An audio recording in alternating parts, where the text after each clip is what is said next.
Ringo Starr, born Richard Starkey on July 7, 1940 in Liverpool's hard-working Dingle district, rose from a childhood defined by illness and adversity to become one of the most influential drummers in music history. His early life was marked by long stretches in hospitals where he battled peritonitis and later tuberculosis. These long recoveries separated him from other children. Yet, the rehabilitation exercises he practiced introduced him to rhythm and percussion. School never fully regained his interest when he finally returned, but music did. The skiffle movement of the 1950s gave him purpose, and before long he adopted the stage name Ringo Starr, drawn partly from the rings he loved to wear and partly from his desire to give his performances a little showman flair. His drumming stood out quickly, steady, instinctive, and instantly recognizable, and his time with Rory Storm and the Hurricanes made him a fixture in Liverpool's growing club scene. During their residency in Hamburg, he met a young band called the Beatles, unknowingly stepping into the path that would define the rest of his life. By 1962, the Beatles decided to replace their drummer Pete Best, and Ringo was their first choice. His presence instantly changed the band's chemistry.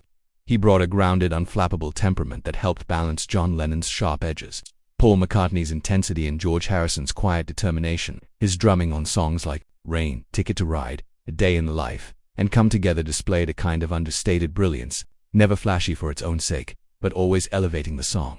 Although he wrote less than the others, his voice on with a little help from my friends, Yellow Submarine, and Octopus's Garden became part of the Beatles' charm. After the breakup, in 1970, Ringo launched a solo career that surprised critics with its success. Hits like Photograph, You're 16, and It Don't Come Easy showed his knack for heartfelt performance, and in 1989, he formed the first edition of the All-Star Band, a rotating group of major artists celebrating each other's catalogs on stage. Over time, Ringo became known not just for his music, but also for spreading his signature message of peace and love, celebrated around the world every year at noon on his birthday. His personal life had its defining chapters as well. His first marriage to Maureen Cox in 1965 grounded him during the chaos of Beatlemania. Their decade together was filled with devotion, turmoil, and the strain of constant travel. But even after they divorced in 1975, they remained connected through their children.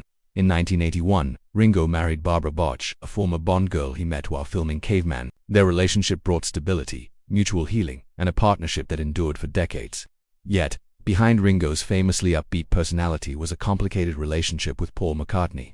Ringo admitted that during the Beatles' most stressful years, there were times I couldn't stand Paul more than anyone. Paul's perfectionism could feel suffocating, especially in the late 1960s when studio tensions were at their worst. Ringo even walked out during the White Album sessions, overwhelmed by the constant pressure. Looking back, he often said that these clashes, though painful, were part of what pushed the band toward greatness. In 2015, nearly 3 decades after his induction as part of the Beatles, Ringo received his own honor in the musical excellence category of the Rock and Roll Hall of Fame, a fitting recognition for a man whose impact went far beyond keeping time. His life remains a testament to resilience, creativity, and the complicated bonds that fueled one of the greatest bands ever formed.